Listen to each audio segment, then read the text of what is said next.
Hello everyone, welcome. Now today we're going to very quickly work through some fundamentals about developing applications with Autodesk Forge. And apart from Forge itself, we'll also very quickly look at some of the relevant tags and best practices that we need to have a very basic understanding of in order to develop applications efficiently and properly so we could avoid some of the pitfalls and common anti-patterns. Okay, so before we go and get down to business, let's talk a little bit about myself. I'm Brian, and I'm a developer evangelist with the Forge division at Autodesk. And I'm also a certified solution architect with AWS, and a certified Azure developer, and also certified Azure solution architect. And prior to joining Autodesk, I held several roles in full stack development and also technical consulting. So let's go through what we will cover today. We will start by a very quick overview of Forge's architecture, and then go over the basics about leveraging the Forge services, followed by a few intros about developing with Forge services, and as well as some design pattern recommendations. And also we'll look at application deployment and integration options. And then we'll wrap up a very straightforward demo of a very common, very straightforward, fundamental model conversion and visualization workflows empowered by Forge's core capabilities such as data management, model conversion and extraction, as well as model visualization. Okay, let's start by the architecture of your. Before we really get into that, let's take a step back and look at cloud computing and why we should bother with it. Because by putting these nuts and bolts into perspective, we would easily get a better understanding of the overall value proposition of Forge, as well as the very significance of us delivering Forge as a set of cloud services as opposed to other traditional setups. In a nutshell, cloud service is basically the on-demand availability of computer system resources delivered over the internet. And there are usually three models of cloud services around. And I bet you must be quite familiar with this illustration here on the left. They're namely software as a service, platform as a service, and infrastructure as a service. Of course, each of these has its own pros and cons, and there's different levels of suitability for different scenarios and use cases, as well as different level of variances. Well, at the bottom of this hierarchy is IaaS, where we have hardware offered as a cloud service to the tenants, and this hardware is usually software defined and designed as application centric as possible to give us the best possible flexibility as well as economy of scale.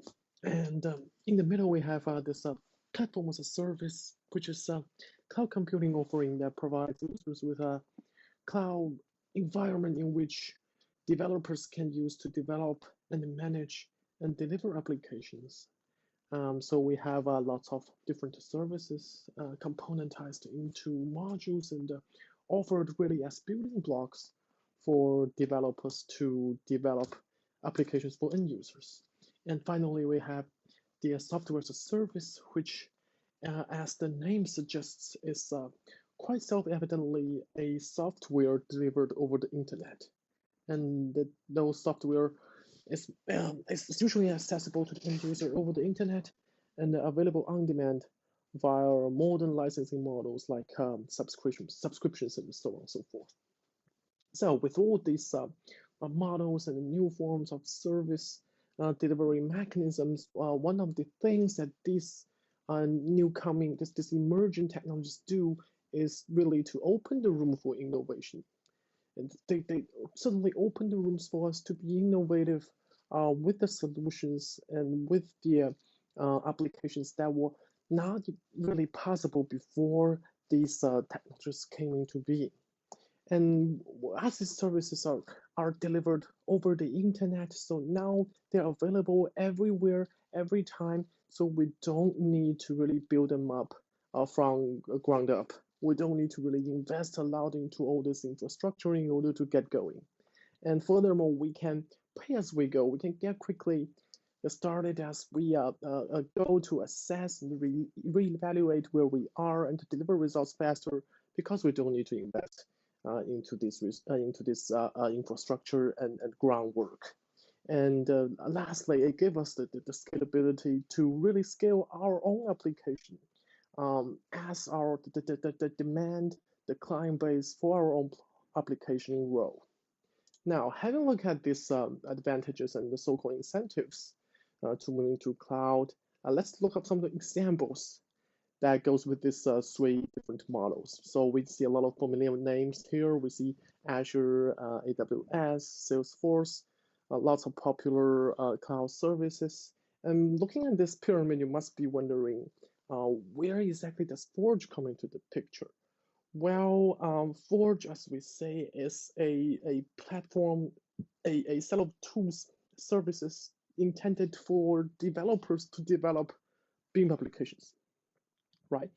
Then I think by that definition, we mentioned already a few keywords that really fit the description of a PaaS platform.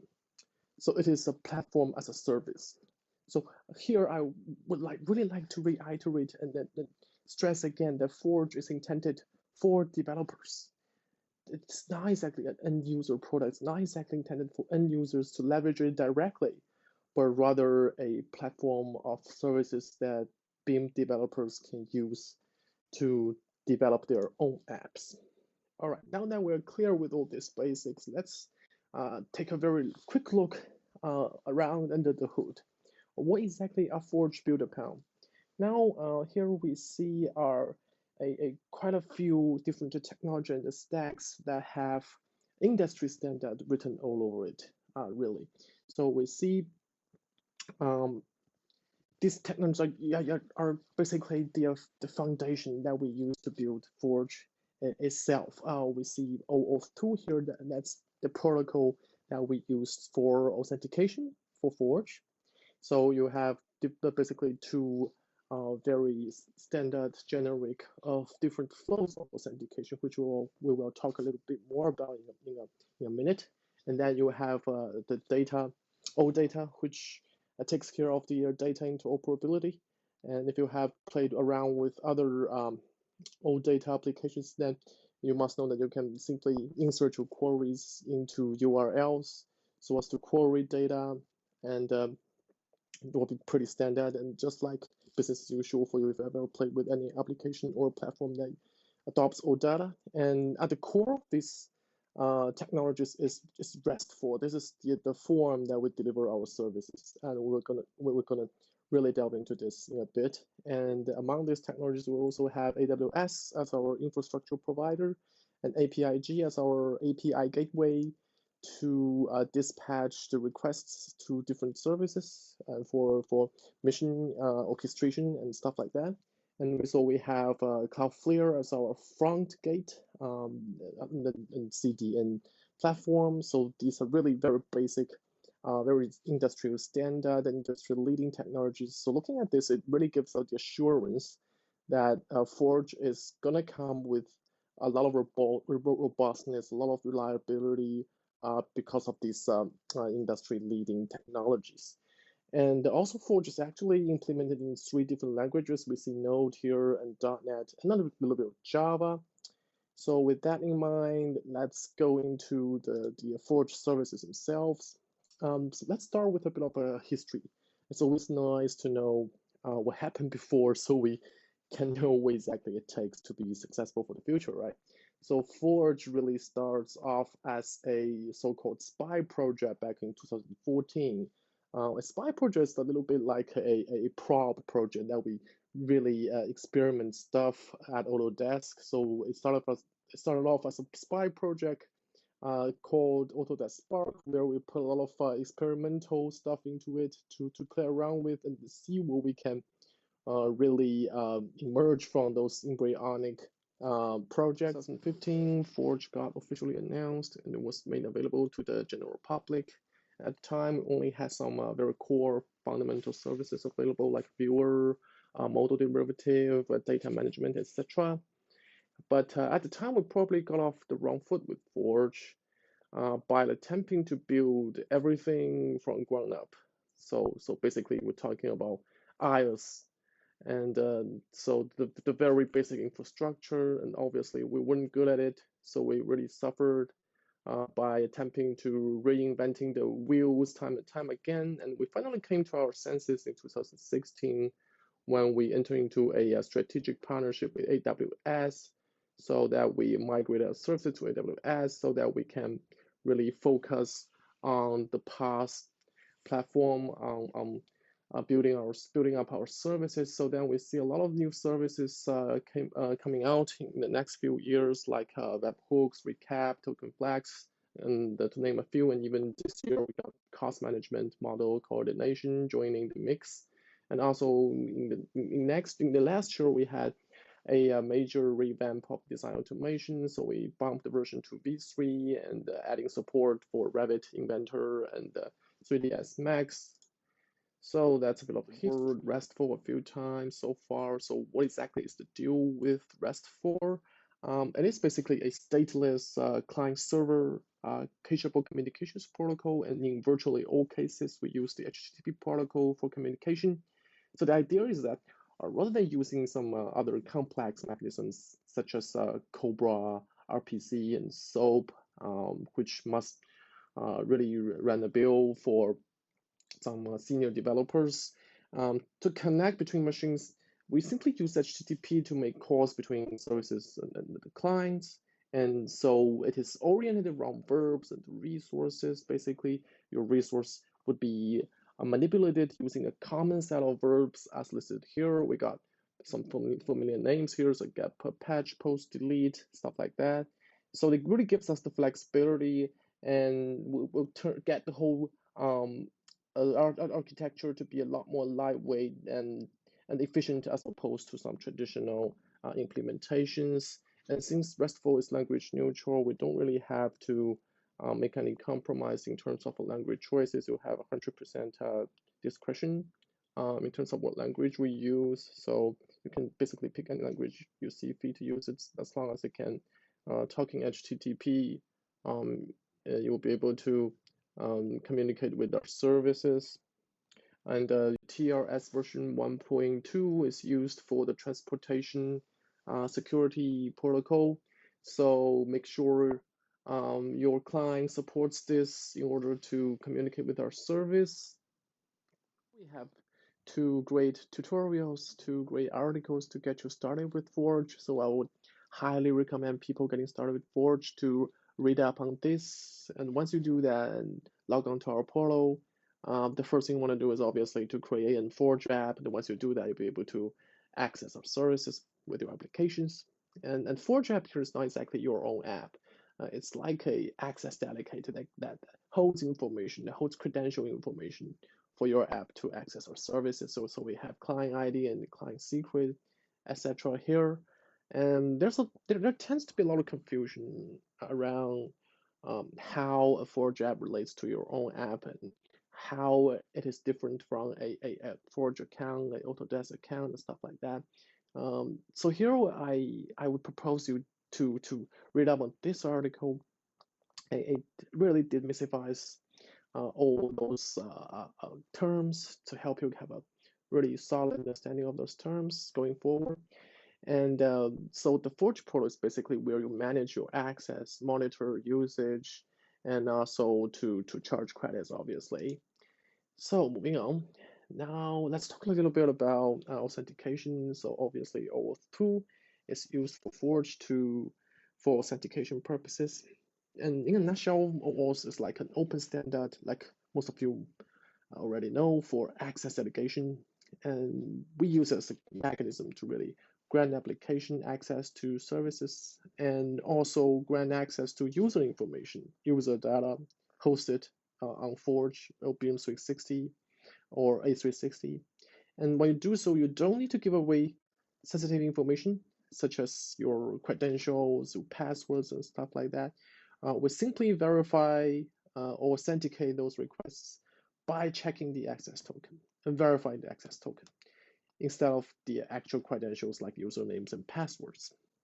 And typically, OAuth 2 there are two different types of authentication flows. And then obviously we have 2 legs and 3 legs over there, and it involves different parties like end users, clients, and your services, your own applications. And the main difference between those two uh, um, authentication flows is the parties that are involved and the scope of data that you'll be able to access between these two different flows. And with 2-leg flow, it's really one of the most that simple authentication flow. It's basically just server-to-server requests that won't involve the end user. So your app will simply just request an access token from Forge and then go on to use it to access the services. But if you like to access user information and data that belongs to a specific end user, like a Beam 360 user, then you will need to go with the 3-leg flow and prompt user to sign into their own Autodesk account. And afterwards, our service would send back an access code to your own service so that you can use that to eventually request an access token and go from there to consume the data and the services as it normally would. So the main difference is that there's this one extra step that requires the user to sign in, as opposed to 2-leg that's completely explicit to the end user.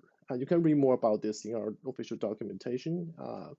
There's really not a lot to it. So now let's take a look at developing with Autodesk Forge by working through really one of the most fundamental, most basic workflow where we will just visualize a model with Forge. So first we start off by uploading the model to Forge using the data management service, and then we use the model derivative service to convert the model to a format that can be loaded onto Viewer, and then Viewer will in turn render the model to our clients. So basically, since Viewer is a client library written 100% in JavaScript, we will be able to render the model virtually in any clients across all devices, all platforms, as long as the device has got a modern browser. So let's look at the data management service for starters. Basically, on Forge, you will have 2 types of data. One is object data, and the other is project data. So with object data, it's pretty similar to all the cloud storage out there, like Amazon S3 and Azure Blob. So dealing with objects and buckets, which are pretty much equivalent to files and folders on our own desktops. And with project data, you have lots of lots of similarities with other BIM management platform. You will have like project data, project folders, items, and versions of items, attachments, issues, etc. So it's important to notice that the project data service actually built upon object data, and all this project data will eventually get serialized into the object data, but that's all the implementation details with Forge, and all our developers, so far as our own developers are concerned, all we need to know is how to interact with the object data and the project data services. So in order to upload the object to Forge, to do so, we simply send a put request to the Forge service with the model data, with the model file enclosed in the payload. And once we're done uploading, Forge will return a object ID for us to uniquely reference that object. And when we do so, we will need to encode that object ID as a base 64 string. So you see here, when we later go on to convert the model to SVF, we call the model derivative service and reference that object with its base64 encoded URN or object ID. And we obviously will need to specify the output formats and other specifications in the payload. And once we've done that, we can use the derivatives or the conversion outputs and render them to the browser. You see, Viewer just only takes these few lines of code to render a model to the clients, and there are virtually 2 ways to load a model. One is obviously from Forge. You can store the model on Forge and load it from there, or you can download the SVF or the derivatives to your own host and serve it from there. All right, moving on. Together by walking through a very quick demo that will just let you see how all this actually works in action. So this is the Forge Tools Hub. You will find a link to it later in this presentation. Basically, there are a bunch of tools up there to help you leverage the service, and we'll use one of the tools to request an access token here. You see this tool will prompt you to put in your client key and client secret, but please keep in mind these are very confidential information. But since the tool is talking directly to the service, so it's not going to expose your client key and client secret, so we can safely put those information in for here. And once we put in the key and the secret, we'll also need to specify the scope for our access token. And basically a scope, we specify scopes determining the permission level of our access token. So once we fill in all these details, we can file the request to get a token. And once we got the token, we can go ahead to access the Forge services. And now we should head up to the tutorial and the playground part of the tools. Now we see we have a few different tutorials here to get you started with Forge, and we'll go for the storage tutorial where we will be creating a bucket and also upload an object to the bucket, which is our model, and go from there to translate the model to SVF so that it can be loaded onto viewer. So here we go to create a bucket, and all we need to do is simply specify a name for the bucket, but make sure it's globally unique. So we want to append some numbers and strings behind the key. And once we've done that, we can list all the buckets we have and confirm and verify that we successfully created that bucket, and then move on to upload the object. Again, we can follow the tutorials, the steps to perform each and every of these actions. And so to upload the object, basically we need to fill in the bucket key and the name for the object, and then pick the file, pick the model file, and then just file the request, and then to verify that the object has been successfully uploaded. And here we got the object ID, which is the URN that we're going to use to uniquely identify this object. And then here we go to convert the object to SVF so that viewer can load it. Basically, what we need to do is again to reference the object with its URN or its object ID, and then we will see the job has been successfully initiated. And then we head up to the manifest endpoint to query its process. Basically, all we need here is again the URN or the object ID, and we see that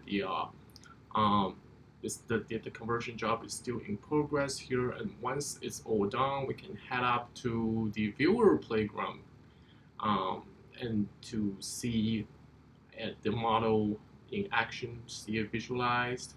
So now we head up to the viewer playground and put in the URN and then hit launch and see it all loads up. So you see we have on-page windows here for you to manage the visibility of different contents, so you can later call up the window and cross-reference the contents. So you see we have a fully functional viewer here, and we're done. Let's come back to the Forge services and take a closer look into the finer details. Once you fire a request to the model derivative service to start a conversion job, the service will respond by telling you whether the request is successful or not. Remember, that is the result of your request itself, but not the outcome of the actual conversion job. So you need to query this endpoint here in order to get the latest progress as well as the final outcome of the conversion job. And once the conversion is completed, you can use this endpoint here to download the derivative or the output of the conversion. All formats of the outputs are up for download here. So all we need to do is to put in the URN into the path to download the derivative. Always remember to encode the URN as part of the URL or it will break the URL and in turn fail your request. All right, moving on. Not exactly unusual to have the derivative to grow up to thousands of megabytes and even gigabytes in size. It's also possible to download the derivative in chunks. All we need to do is just to specify a range in the header, and then there we go from there. And it's also possible to reference other resources in your model design file and package them into one single file so that they can be translated and processed all together. Otherwise, it will lose the reference to data and the geometry, and the model will be incomplete after conversion. And also possible to selectively translate parts of the model, but that is a feature that is exclusively available for the .obj format. All right, moving on. Now, since we mentioned that we need to virtually pull the manifest endpoint in order to get the latest progress, the latest update for our conversion job, well, wouldn't it be nice if we could just defuse that process? We could just get notified when the conversion is completed. Well, the webhook services really come to the rescue. With it, we'll be allowed to listen to a bunch of different events, be it a folder getting uploaded to a file getting uploaded to a folder, or a job gets finished, and so on and so forth, so that we can carry out our workflow in an asynchronous manner. So this is a very typical example of how we can kickstart our workflow once an event occurs. So remember, when we work in the asynchronous world, we would be expecting no delay in acknowledging events, so that whenever a webhook API notifies you and fires you a callback, you are expected to acknowledge that callback immediately. So you should really carry out the rest of the workflow as a background process, as a background job. And here we highly recommend Hemfire for that purpose. Hemfire is basically a open source framework to perform background jobs. So now with it, you will be able to carry out your detailed processing and all your bits and pieces as a background job without delaying and to acknowledge the callbacks from our services. Okay, moving on. So coming back to viewer, as we mentioned, that there will be two ways to load your models. One is obviously from the Forge services, and the other is from your own host. And the only difference here in code is the method that we're going to reference to load the models, really. So the rest is basically the same. And we'll have a range of events to in order to implement workflows and logics reactively. So you see, we can have a bunch of lifecycle events here to subscribe to. And basically, all we need to do is just add a listener to those events and passing a callback. Also able to create extensions, tools, and plugins for viewer. And by doing so, we will not only be increasing the reusability of our code, we'll also be adding highly customized functionality and features to viewers. So you'll see here it's just a matter of few lines of code. So we extend the extensions parent here and then go on there to implement the extension, and we'll be able to tap into some lifecycle events. And after that, it's only just a matter of register the extension and then load it programmatically. So here we can also aggregate different models into one scene. This is extremely useful when you have a large model and you need to really break into different segments in order to display parts of the models selectively as required. So just a matter of calling the load model handles over and over again and to load the models respectively as and when required. So actually, viewer is a very broad subject, and hopefully we'll have enough time to dig into all these different areas. Obviously, we can implement markups and also animation for viewer and custom geometry to have custom shaders and custom materials loaded onto the model, and also we can consume easy data. We will have plenty of those topics covered on our Forge blog as well. So make sure to do is simply just create the plugins and then upload to the service, and then just simply call them as a work item in order to execute them as activities. So the whole workflow is quite straightforward as illustrated here. And basically, you can see here, you can simply consider these engines as a headless instances on our cloud running our cloud services that you can really leverage to execute automation jobs and workflows. Go over some of the key elements that really hold everything together for the design automation services. So first we have here is the work item, which is basically a specification of the process job for an activity, and it is submitted to the services and then gets executed by the core engine. And it should reference exactly just one activity, which is an action that can be executed by the core engine. And obviously, the core engine can reference several different app bundles. And an app bundle is basically a module that contains the code you're adding that is to be executed by the engine. But unfortunately, your app bundle can only reference one engine, so it's not exactly possible to reference several different engines within one app bundle.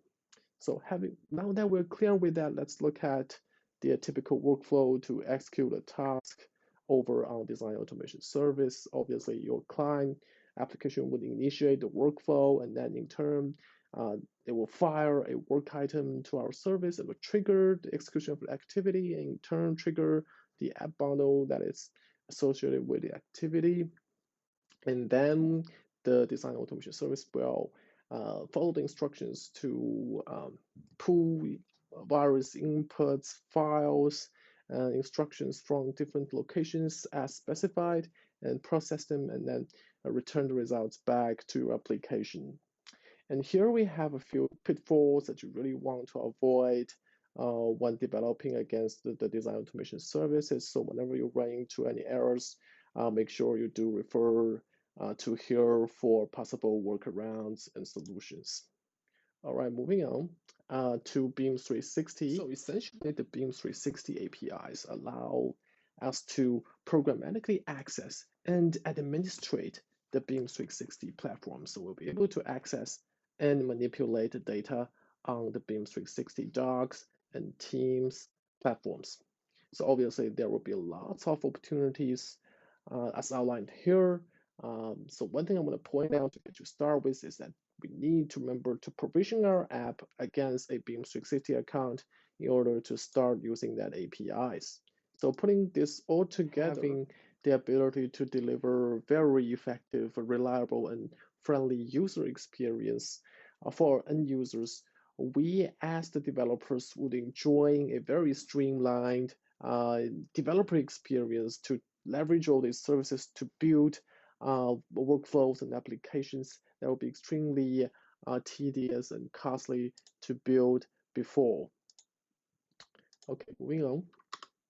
Moving on to cross-platform development, which is always my favorite bit. Now, fortunately for us, since Viewer is 100% JavaScript, so all we need for our clients to support a cross-platform application is for it to support the HTML5 stack. But unfortunately, as a downside, we won't be able to have any native SDK for the mobile platform. So we naturally will need to resort to WebView if we ever need Forge in our native apps. But fortunately, on the bright side, our developer experience for the hybrid apps is going to be extremely streamlined because we're going to be able to use the same set of code for both our hybrid and web apps. So I personally would recommend you to develop your cross-platform apps as a PWA, a progressive web app. If you ever wonder what exactly a progressive web app is, you're welcome to head up to our official Forge blog. And there I have dozens of articles covering all the major platforms and frameworks in the cross-platform space. You're extremely welcome to read up on those and give us feedback. All right, moving on. So one of the stumbling blocks when it comes to going cross-platform with Forge Viewer is probably the fact that it's against the developer's license to host the viewer libraries on your own server or even save them to the clients. So what we can do is to actually use the service worker and the cache APIs that are part of the H5 stack to cache the viewer's libraries as well as the model data in order to boost load times and the overall app performance when user is experiencing slow networks with their mobile devices. So you can see the code here. You can specify a bunch of URLs to pre-cache or even intercept the requests made by your browser to carry out sophisticated workflows and stuff. All right, moving on. So another important aspect to be careful with is management is the management of memory because on mobile devices obviously will have stricter uh, restrictions around that aspect. So it's important to know that viewer has some default memory limits for different platforms. So for desktop, it's 600 megabyte, and for mobile, it's around 200 megabytes. Specify here a arbitrary amount of memory that's going to be made available to viewer as well as our app to load larger models. And we also have a extension here for you to debug and troubleshoot memory problems. Now, moving on, now let's take a look at some of the tools that we first we have a collection of requests for the Postman software to really get you started quickly making requests to Forge and go on there to leverage our services. It's very handy. And then we have here a SaaS version of Viewer, so you can use to easily and quickly visualize models. And this is just extremely useful to troubleshoot conversion problems just to see if your models work with SVF conversion. And here also, I personally have a set of tools available here for you at this address. So you can use it to download derivatives and download SVFs and even download them in chunks and upload your objects in chunks. It's going to be made really easy for you to accomplish those tasks. And also we have here a few different tools made by my colleagues. And also you can see here we have command line tools here to um, perform tasks and interact with Forge services. And also we have this VS Code tool for you to leverage the Forge services on your VS Code editor.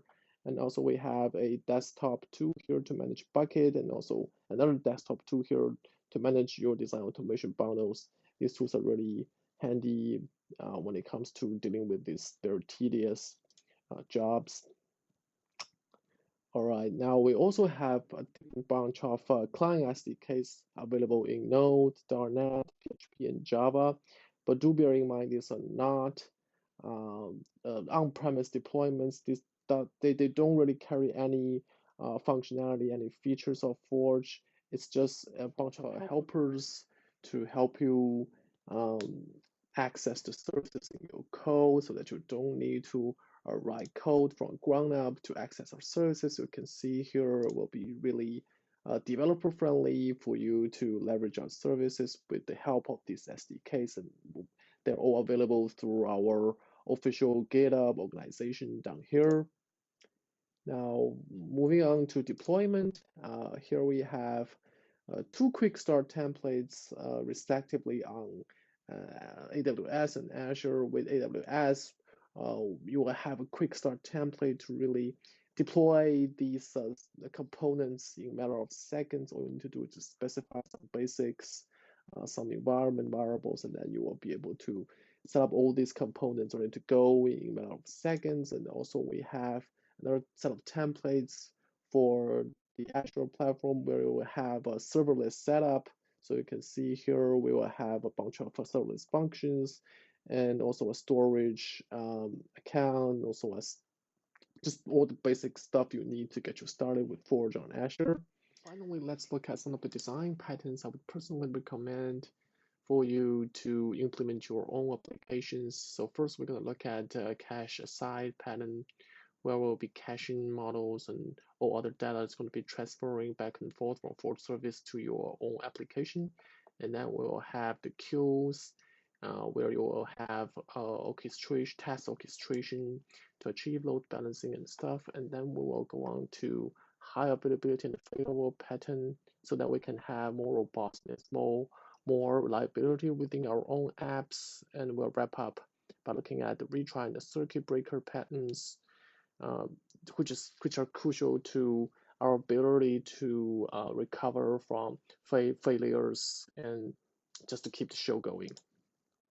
Let's start with cache. Obviously, we talked about using the service worker and cache APIs to cache both the viewer libraries as well as the model data on the client's end within the browser.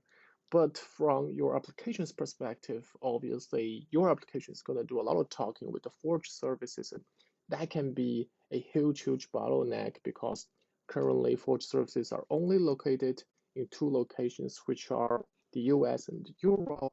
So the data is going to go the round trip from those remote locations to your service and then reach your clients. It's probably going to take a lot of the time to complete.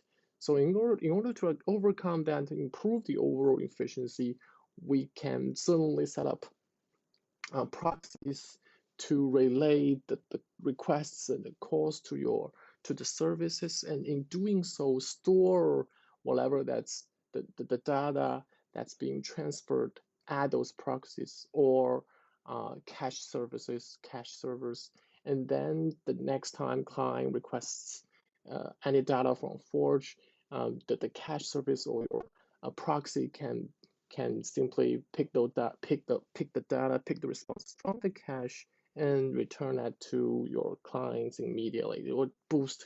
It could be a huge boost for the overall efficiency within your own application and your own workflow. Okay, now so with the queue-based on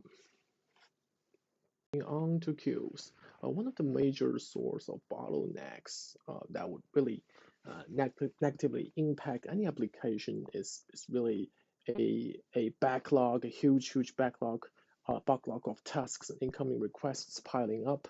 So in order to combat that, what we usually do is to implement some sort of a message queue or a task queue to hold those incoming requests and wait for a worker or server instances to become available to pick up those tasks so that we can process these jobs, these tasks asynchronously and then get back to the clients once we're done. So this is called queue-based load balancing pattern, and with this pattern we can achieve some sort of redundancy between the working systems as well, so to have load balancing between them and also really improve the robustness and the reactivity of our services. This one approach is actively adopted by our model derivative service, so I highly recommend you to do the same to really decouple your incoming requests from your backend services to have some buffer between them. Now moving on to the retry and the circuit breaker pattern, because we are talking about integrating multiple services and your own application, so inevitably tasks will fail in between. Trust me, it will. So once that happens, we can't just fail the entire workflow, right? We can't just stop the whole show. So we need to have some sort of mechanism to retry a service once it fails. But we can't go on to retry the service forever, right? It would time out the whole process. So we also need to implement some sort of a thresholds for a node or a service point to fail each other in terms of multiple failure in the event of multiple failures. So really a great way to avoid systematic failure and to avoid just temporary failures causing the whole process, the whole system to fail. All right. Last but not least, we're going to look at the high availability and the failover pattern. This is basically where we will have multiple instances and multiple workers doing the same job with the same capabilities, working in parallel to each other, so that one of them failed, the other can pick up where it is left off. We can adopt some sort of a monitoring mechanism. Usually we use heartbeat to test if one of the workers, one of the instances are still alive, are still responding to calls.